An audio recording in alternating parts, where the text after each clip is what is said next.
ನಮಸ್ಕಾರ ವೀಕ್ಷಕರೇ, welcome to ನಮಸ್ತೆ ಇಂಡಿಯಾ ಕುಕಿಂಗ್ ಚಾನಲ್. ಇವತ್ತು ನಮ್ಮ ಚಾನಲ್ನಲ್ಲಿ ಗರಿಗರಿಯಾದ ಗೋಧಿ ದೋಸೆ ಮಾಡೋದು ಹೇಗೆ ಅನ್ನೋದನ್ನು ನೋಡೋಣ.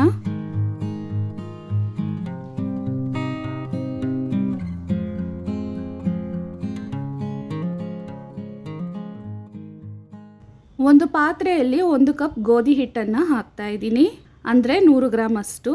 ಅದೇ ಅಳತೆಗೆ 1 ಕಪ್ ಅಕ್ಕಿ ಹಿಟ್ಟನ್ನು ಹಾಕ್ತಾ ಇದ್ದೀನಿ. ರುಚಿಗೆ ತಕ್ಕಷ್ಟು ಉಪ್ಪು, ಅಂದರೆ ಅರ್ಧ ಸ್ಪೂನ್ ಅಷ್ಟು ಉಪ್ಪು ಹಾಕ್ತಾ ಇದ್ದೀನಿ. ನೀರನ್ನು ಹಾಕಿ ಇದನ್ನು ಗಂಟಿಲ್ಲದ ಹಾಗೆ ಚೆನ್ನಾಗಿ ಮಿಕ್ಸ್ ಮಾಡ್ಕೊಬೇಕು. ಈ ಹಿಟ್ಟನ್ನು ಸ್ವಲ್ಪ ನೀರಾಗಿನೇ ಕಲಿಸ್ಕೊಬೇಕು, ಅಂದರೆ ಗಟ್ಟಿ ಮಜ್ಜಿಗೆ ರೀತಿ ಇರಬೇಕು. ಇದರಲ್ಲಿ 1 ಸ್ಪೂನ್ ಜೀರಿಗೆ, 1/4 ಸ್ಪೂನ್ಗಿಂತ ಕಡಿಮೆ ಇಂಗು, 2 ಸ್ಪೂನ್ ಅಷ್ಟು ಕಟ್ ಮಾಡಿರುವ ಕರಿಬೇವಿನ ಸೊಪ್ಪು, ಸಣ್ಣದಾಗಿ ಕಟ್ ಮಾಡಿರುವ 2 ಹಸಿರು ಮೆಣಸಿನಕಾಯಿ, 1 ಚಿಕ್ಕ ಸೌಟಷ್ಟು ಸನ್ಫ್ಲವರ್ ಎಣ್ಣೆ ಹಾಕ್ತಾ ಇದ್ದೀನಿ. ಇದನ್ನು ಒಂದು ಬಾರಿ ಚೆನ್ನಾಗಿ ಮಿಕ್ಸ್ ಮಾಡಬೇಕು. ಇನ್ನು ಸ್ವಲ್ಪ ನೀರನ್ನು ಸೇರಿಸ್ತಾ ಇದ್ದೀನಿ. 1 ಕಪ್ ತಗೊಂಡು ಅದರಿಂದ ಹಿಟ್ಟನ್ನು ಮಿಕ್ಸ್ ಮಾಡ್ತಾ ಇದ್ದೀನಿ. ನೋಡಿ, ಹಿಟ್ಟಿನ ಹದ ಈ ರೀತಿ ಇರಬೇಕು. ಹಿಟ್ಟನ್ನು ಕಲಸಿದ ತಕ್ಷಣವೇ ದೋಸೆಯನ್ನು ಮಾಡ್ಬೋದು.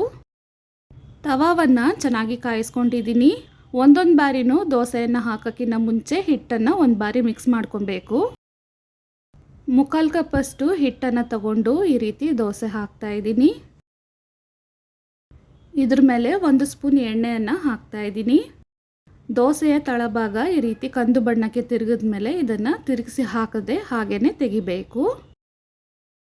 ಕ್ರಿಸ್ಪಿಯಾದ ಗೋಧಿ ದೋಸೆ ಇವಾಗ ರೆಡಿಯಾಗಿದೆ. ಇದೇ ರೀತಿ ಎಲ್ಲ ದೋಸೆಯನ್ನು ಮಾಡ್ಕೊಬೇಕು.